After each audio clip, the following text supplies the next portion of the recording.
sure you were all really missing me and my sat talking shit to myself. Anyway, Happy New Year. Hope you all had good holidays, good Christmas, good New Year. Obviously nothing much has happened on any cars. I've got fatter. Car hasn't got thinner. That is a thought actually I've had. If I lose 10 kilos, that's going to save me a few quid on the old M4 weight loss project. So I'm going for a bit of that action as well. Did a video just before Christmas with the Volvo, which people seem to like, seem to get quite a few views. So I thought I'd bring another of my amazing project vehicles in to impress you all with. Some of you will have seen this car already that I'm sat in here now. Renault. As you can see, big Renault Espace. So this is another of my mad ideas that I had a few years back. My brother had a V6 engine Renault Espace, which had they've got the basic Nissan 350Z engine in. So 240 horse or something they run in them. So that goes pretty good, you know, and but it's ever so useful. I was like, what on earth have you got one of them for? You must be mental. But anyway, they kept borrowing it off him to go places, pick stuff up, take bicycles, take dogs, elderly relatives, whatever else you need to put in it. And I thought actually it's quite useful, so I thought, oh, you know, I'm going to get one of them. But the V6s only come in a real dodgy Renault Auto box, which is shite. So I had this amazing idea. I looked around and there's a 2-litre petrol one, which is fundamentally the F4R2 engine, because they're 2-litre 4-cylinder petrol turbo.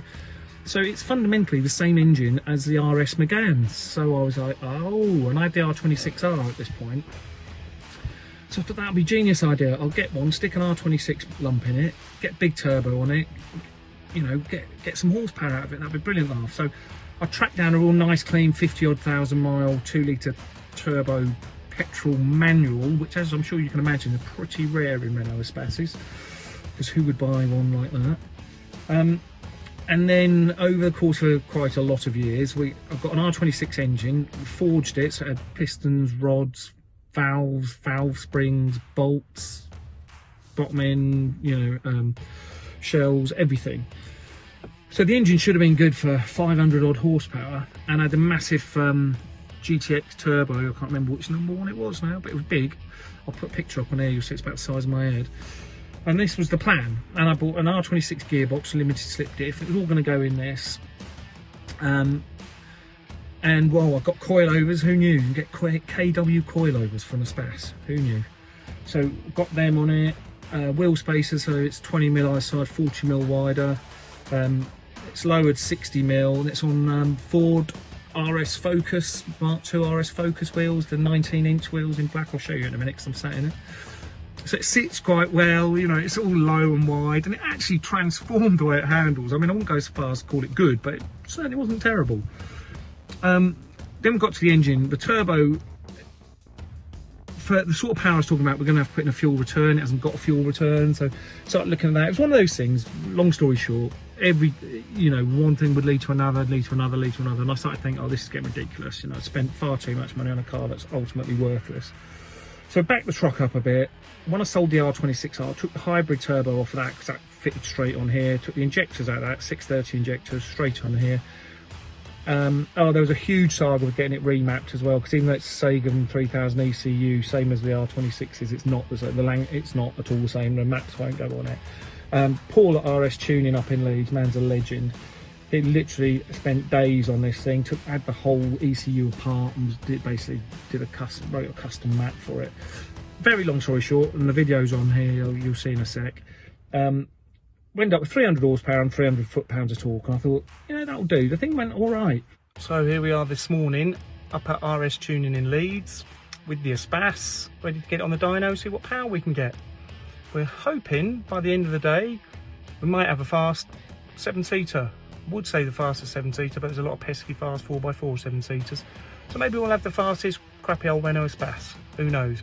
But I'll keep you updated throughout the day.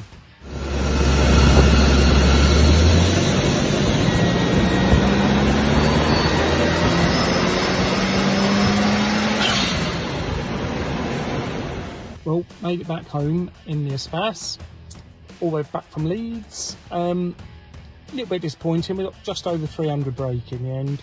Apparently, according to Paul, the turbo is pretty much flat out. It is an old hybrid. We didn't actually put that big Garrett on in the end because there's going to be a lot of aggravation. To be fair, it's running a lot better than it was on the way up there. So we've now got about 300, just over 300 brake and just over 300 foot-pounds of torque. So a good bit more than the original Cosworth had. Okay, slightly bigger car, but that was all right. And watch this space. We might have to go for a little trip on the old racetrack. On you know, on an Autobahn, I had 150 on the clock. It was nearly on the rev limiter in top gear because obviously it's still on standard box because the R26 box wouldn't go straight in. The gearbox different. These got the same gearbox as Mark 3s, not the Mark 2s, and blah blah. And then for that gearbox, I'd need a different drive shaft. And like I say, it just got all ridiculous. So I thought, you know what, 300, that'll be brilliant. I'll just run it around. It was quite fast. It was funny enough to, you know, be quicker than all the boy racers thought it was going to be. And quite a good crack. Anyway, long story short, did about 2,500 miles in it. Driving along one day, pings up, oil pressure warning. I'm like, well, hang on. So I'm slowing down at the side of the road and it comes, oil pressure failure, stop. So, and it's knocking like a bastard. So it stopped, got dragged back here to my brother's workshop down in Claydon. And here it has sat ever since. So I think this could be another one we need to do. We need to get this going again because it's actually quite good fun when it's going. So it's got to get in the workshop, we've got to get the engine apart, see what's actually failed. And then either rebuild this engine, or if it's beyond it, I'll probably just try and get hold of a standard R26 motor because they will run 300. It's about on the limit, but they will run that on stock internals. So that could be the next plan. But I'll it's looking pretty shitty because it's sat here since May last year. But you can kind of see it here with its fat wheels and tyres on and all lowered down, and it, you know, come on, it's an Espace, it ain't that great.